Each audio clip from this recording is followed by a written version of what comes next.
तो पिछले वीडियो में हमने देखा था कि उस एंसेस्टर को हराने के बाद अंशुल स्नेहा की अनकॉन्शियस माइंड से बाहर आ जाता है। वहीं वो कांपते हुए अपनी दर्द भरी आवाज में कहता है, मेरे माइंड में इतना ज्यादा दर्द क्यों हो रहा है। वहीं उसकी हालत देखकर स्नेहा उसको जोर से गले लगा लेती है। तभी वो खुश होते हुए कहती है, थैंक गॉड तुम ठीक हो, मैं तो तुम्हें देख के डर ही गई थी। तभी अंशुल शॉक होते हुए कहता है, क्या तुम्हें अभी भी मेरे बारे में याद है। तभी स्नेहा थोड़ा गुस्सा होते हुए मुंह बनाते हुए कहती है, तो तुम्हें लगता है कि मैं तुम्हारे बारे में इतनी आसानी से भूल जाऊंगी। तभी अंशुल उसको समझाते हुए कहता है, अरे तुम गुस्सा क्यों हो रही हो, मैं हैरान तो इस बात से हूँ जो मैंने टेक्निक तुम्हारे पर यूज की है उससे मेमोरी लॉस होने की कम से कम 50% चांस थे। अंशुल की बात सुनकर तो स्नेहा भी बहुत ज्यादा शॉक हो जाती है और तभी वो कहती है, अगर इस तरह की सिचुएशन भी थी तो तुमने ऐसा किया भी क्यों, और ऐसा तो मैं बिल्कुल भी नहीं चाहती कि मैं फ्यूचर में कभी भी तुम्हें भूल जाऊं। वहीं स्नेहा की ये बात सुनकर अंशुल के मन ही मन लड्डू फूट रहे होते हैं। साथ ही वो मन ही मन कह रहा होता है, मैं भी तुम्हें कभी भूलना ही नहीं चाहता। अभी वो दोनों आपस में बात कर ही रहे होते हैं कि तभी सिस्टम की आवाज सुनाई देती है, होस्ट अभी तक आपने सिस्टम के होमवर्क को कंप्लीट नहीं किया है, लेकिन मैं इतनी बुरी भी नहीं हूँ कि मैं आपके इस प्यार भरे माहौल को डिस्टर्ब करूँ। इस सिस्टम की आवाज सुनकर अंशुल चिढ़ते हुए कहता है, अब ये कहाँ से आ गई। वहीं अंशुल को देखकर स्नेहा कहती है, क्या हुआ अंशुल, क्या तुम्हारा मूड खराब है। तभी अंशुल स्नेहा से कहता है, नहीं ऐसी बात नहीं है, लेकिन ये सिस्टम मेरा दिमाग खराब करके रखी है। होस्ट मुझे माफ करना, लेकिन ये बात बहुत ही ज्यादा जरूरी है। आपने लिन फैमिली के एंसेस्टर को हराया था जो इमॉर्टल रीलम के बहुत ही पास थे, इसी कारण आपको रिवॉर्ड में उनकी बची कुची पावर्स भी मिल गई।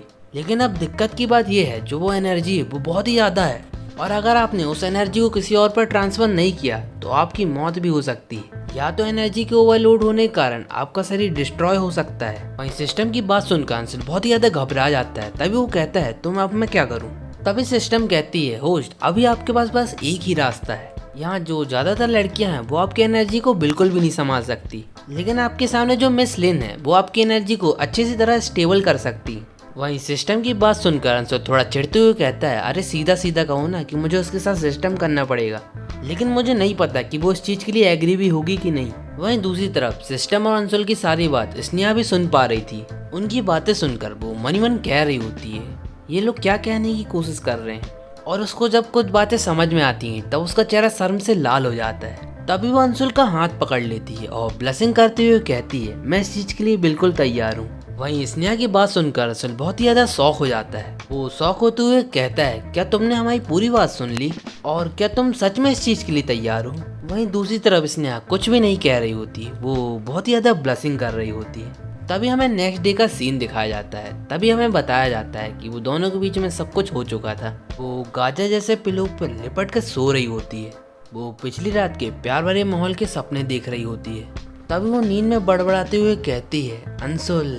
लेकिन जब वो अपनी आंख खोलती है तब वो कल की रातों के बारे में सोचकर बहुत ही ज्यादा ब्लशिंग करने लगती है। उसका पूरा फेस रेड हो गया होता है। तभी वो मुंह बनाते हुए अपने बिस्तर को पीटने लगती है। तभी वो कहती है, मैं तो बहुत ज्यादा बुद्धू हूँ, पता नहीं मुझे कल क्या हुआ था जो मैं इस चीज के लिए मान गई, लेकिन अब मुझे पता नहीं कि अंशुल मेरे बारे में अब क्या सोच रहा होगा। चलो छोड़ो, अब इस बात को जाने भी दो, अब मैं कर भी क्या सकती हूँ। लेकिन कल रात जो भी हुआ उसे सोच सोच के तो मुझे बहुत ज्यादा शर्म आ रही है। तभी सडनली उसकी बॉडी से स्पिरिचुअल एनर्जी निकलने लगती है, जिसे देखकर स्नेहा बहुत ही ज्यादा शॉक हो जाती है। तभी वो कहती है, लगता है मेरी कल्टीवेशन वापस आ गई है। तभी हमें दूसरी तरफ का सीन दिखाया जाता है, जहाँ लास्ट नाइट जो कुछ भी हुआ उसके कारण अंशुल बहुत ही ज्यादा चिढ़ा रहता है। तभी अंशुल चिढ़ते हुए कहता है, सिस्टम तुम क्या कहने की कोशिश कर रहे हो, मैंने तो कई कल्टीवेटर की एनर्जी को ऑब्जर्व किया है, फिर तुम ऐसा कैसे कह सकती हो। वहीं सिस्टम उसकी बातें सुनकर और उसकी हालत देखकर बहुत ही ज्यादा हंसने लगती है। तभी वो हंसते हुए कहती है, अरे तुम तो बहुत ही ज्यादा नादान बनने की कोशिश कर रहे हो, क्या कल रात को तुम्हें मजा नहीं आया। वहीं सिस्टम की बात सुनकर अंशुल और भी ज्यादा चिढ़ जाता है। तभी सिस्टम उसे शांत कराते हुए कहती, अच्छा मैं तुम्हें एक्सप्लेन करती हूँ। जैसे कि तुम्हें पता है कि तुम्हारी बॉडी मेरे साथ जुड़ने के कारण तुम्हारी पावर और भी ज्यादा बढ़ गई है, और तुम हर तरह की एनर्जी को ऑब्जर्व कर सकते हो, जिससे तुम्हें कोई भी दिक्कत नहीं भी होगी। लेकिन बात तुम्हारी इमोशंस की है। मुझे पता है कि स्नेहा के लिए तुम्हारे लिए बहुत ही ज्यादा फीलिंग्स हैं। तुमने लिन फैमिली की एंसेस्टर की एनर्जी को ऑब्जर्व किया है, जो कोई छोटी बात नहीं है। अगर तुमने स्नेहा के साथ डुअल कल्टीवेशन नहीं किया होता तो अब तक तो तुम एक्सप्लोड हो गए होते। सिस्टम की बात सुनकर अंशुल चिढ़ते हुए कहता है, तो अब ये बात तुम मुझे अब बता रही हो। तभी सिस्टम अंशुल को छेड़ते हुए कहती है, होस्ट आप तो बहुत ही ज्यादा बुरा मान गए। मैंने कल रात आपकी इतनी ज्यादा मदद की, फिर भी आप मुझ पे गुस्सा हो रहे हो। तभी वो एक क्रीपी स्माइल बनाते हुए कहती है, अगर आपको कल रात को मजा नहीं आया तो इसमें मैं आपकी मदद कर देती हूँ। वहीं उसके उस खूबसूरत स्माइल के चक्कर में अंशुल के चेहरे से पसीना आने लगता है। वो मन ही मन घबराते हुए कह रहा होता है, इससे अच्छा तो स्नेहा ही थी। तभी सिस्टम थोड़ा सीरियस होते हुए कहती है, अगर लास्ट नाइट आपने अपनी एनर्जी को स्नेहा को नहीं दिया होता तो आपकी बॉडी को बहुत ही ज़्यादा सीरियस डैमेज होता और ऐसा भी हो सकता था कि आपकी आंखों से खून निकलने लगता। तभी वो अंशुल के करीब आते हुए कहती है, वैसे बहुत लंबा टाइम हो गया है कि हमने कुछ किया है। वहीं उसको पास आता हुआ देखकर अंशुल घबराते हुए कहता है, तुम क्या करने की कोशिश कर रही हो, दूर हो जाओ मेरे से। तब सिस्टम अंशुल के और भी ज्यादा करीब आने लगती है। तब पीछे से स्नेहा आ जाती है। वहीं वो ये सामने की सिचुएशन को देखकर वहां से भागने लगती है। तभी वो कहती है, लगता मैं यहाँ गलत टाइम पे आ गई। तभी पीछे से सिस्टम उसका हाथ पकड़ लेती है। तभी वो कहती है, अरे तुम अब कहाँ जा रही हो, तुम बिल्कुल सही टाइम पे आई हो। वहीं सिस्टम की बात सुनकर अंशुल बहुत ही ज्यादा शॉक हो जाता है। तभी वो मन मन कह रहा होता है, इसके दिमाग में कुछ ना कुछ खुरापात चल रही है। तभी सिस्टम उन दोनों के हाथ को एक दूसरे के ऊपर रखने लगती है। ये देखकर वो दोनों बहुत ही ज्यादा ब्लशिंग करने लगते हैं। उन दोनों के फेस बहुत ही ज्यादा रेड हो गए होते हैं, क्योंकि जो लास्ट नाइट हुआ था वो उनके दिमाग में अभी भी चल रहा होता है। तभी सिस्टम स्नेहा अंशुल से कहती है, तो फाइनली अब सब कुछ ठीक हो गया है। जैसा कि तुम लोगों को पता है कि लास्ट मूवमेंट में तुम्हारी डेट बहुत ही ज़्यादा ख़राब हो गई थी, लेकिन अब सब कुछ ठीक हो चुका है, तो अब तुम लोग अपनी डेट के लिए जा सकते हो। तभी वो सिस्टम एक क्रीपी स्माइल बनाते हुए कहती है, वैसे भी तुम्हारा वक्त ख़त्म होने वाला है, क्योंकि अब तुम्हारे बाद बाकी लड़कियों का भी चांस है। वहीं सिस्टम की बात सुनकर स्नेहा जल्दी से कहती है, जल्दी यहाँ से चलो। तभी सीन शिफ्ट होता है और हमें कुछ टाइम बाद का सीन दिखाया जाता है, जहाँ अंशुल स्नेहा का इंतजार कर रहा होता है। अंशुल आज बहुत ही ज़्यादा खुश था, क्योंकि बहुत लंबे टाइम बाद वो अपनी डेट को पूरा करने जा रहा था। तभी वहाँ एक लड़की रहती है जो उसे नोटिस कर लेती है। तो गाइस, मैं आपको पहले ही बता देता हूँ, जैसे इस नॉवेल के बारे में आपको बताया था कि इसमें 999 लड़कियाँ हैं, तो अब आप समझ ही सकते हैं कि ये लड़की उनमें से एक ही है।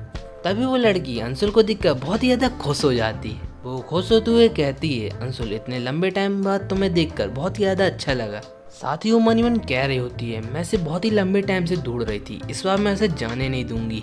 तभी उसके बगल वाली लड़की कहती है, बॉस ये प्रिटी बॉय कौन है? जितना मैं जानती हूँ कि आप सामने से जाकर किसी भी लड़के को बात नहीं करती, तो इस लड़के में ऐसा क्या खास बात है? तभी वो लड़की थोड़ा इतराते हुए कहती है, क्या सच में तुम्हें अंशुल के बारे में कुछ भी नहीं पता? अच्छा, तो तुम्हें लिन फैमिली के बारे में पता है? हाँ बॉस, मुझे लिन फैमिली के बारे में बहुत अच्छे से पता है, वो इस कंट्री की सबसे बड़ी फैमिली में से एक है। तभी वो लड़की हंसते हुए कहती है, अच्छा तो तुम्हें लिन फैमिली के बारे में पता है, तो तुम्हें ये भी पता होगा कि लिन फैमिली एक ही दिन में डिस्ट्रॉय हो गई थी। तभी उसके जो बगल वाली लड़की रहती है जिसने मास्क लगाया रहता है, तभी वो कुछ सोचते हुए कहती है, एक मिनट, क्या ये वही पर्सन है जिसने लिन फैमिली को डिस्ट्रॉय किया था? उस मास्क वाली लड़की की बात सुनकर वो दूसरी लड़की बहुत ही ज्यादा शॉक हो जाती है, उसकी आंखें खुली की खुली रह जाती है। तभी वो तीनों लड़कियां अंशुल की बहुत ही ज्यादा तारीफ करने लगती हैं, और जब स्नेहा वहां आती है तब वो सामने के नज़ारे को देखकर बहुत ही ज्यादा शॉक हो जाती है। ओह नो, देख के ऐसा लगता है कि अंशुल को लेकर और भी ज्यादा कंपटीशन बढ़ता जा रहा है, लेकिन कुछ भी हो जाए मैं ऐसा होने नहीं दूंगी, आज का दिन मेरा है। तभी स्नेहा आगे बढ़ते हुए कहती है, सॉरी लेकिन आज का दिन मेरे लिए है। तो इसके आगे क्या होगा हम देखेंगे नेक्स्ट पार्ट में। तब तक के लिए आप मेरी इस वीडियो को लाइक और चैनल को सब्सक्राइब जरूर कीजिए।